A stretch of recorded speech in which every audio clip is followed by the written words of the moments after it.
Countries around the world have set climate targets. The big task now is to get those targets implemented. Otherwise, we are in for big climate shocks. This means finding money to pay for climate initiatives. The actions to raising and channeling funds will look different in each country, but every government will need to take a multifaceted approach using an array of tools. WRI has created a resource hub to highlight many of these actions governments can take to fund their climate ambitions.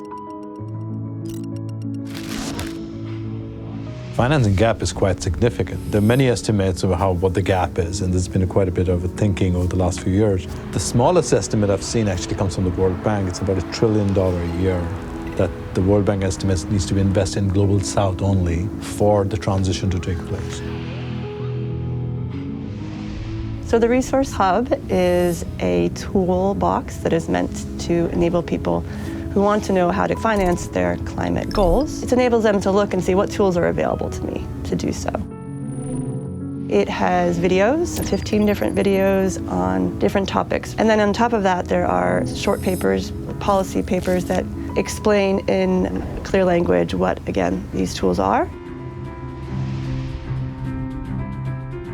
We at WRI are convinced that without a dramatic shift in the financial flows from both inside a country and from outside of countries to the Global South countries, especially the poorer countries, these transitions will not take place and we will not be within 1.5 degrees.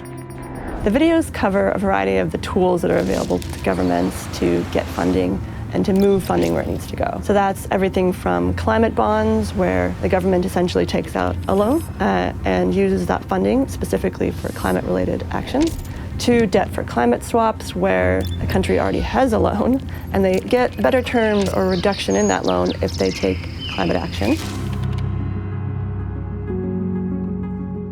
But I think the bigger role the countries play is actually the policy environment they create, both for domestic investment and for international investment, to attract both public capital, for example, the World Bank to invest in it. They need policies that is supported. But for private capital, that $1 trillion will not be anywhere near one without a significant private capital. And every data point we look at shows that private capital is not flowing to Global South.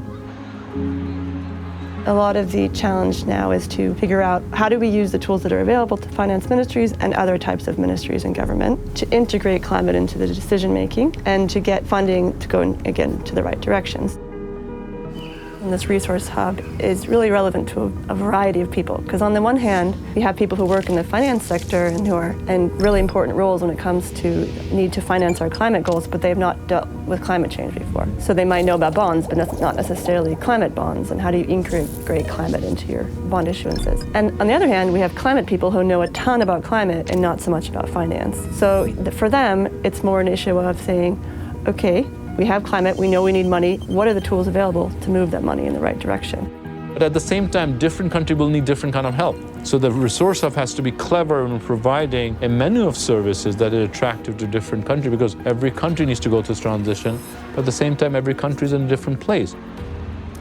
Some countries might have high debt levels and not want to take any more debt. So for example, climate bonds might not be in their interest. But the important thing is to really look at everything here and to see what is useful and what is not.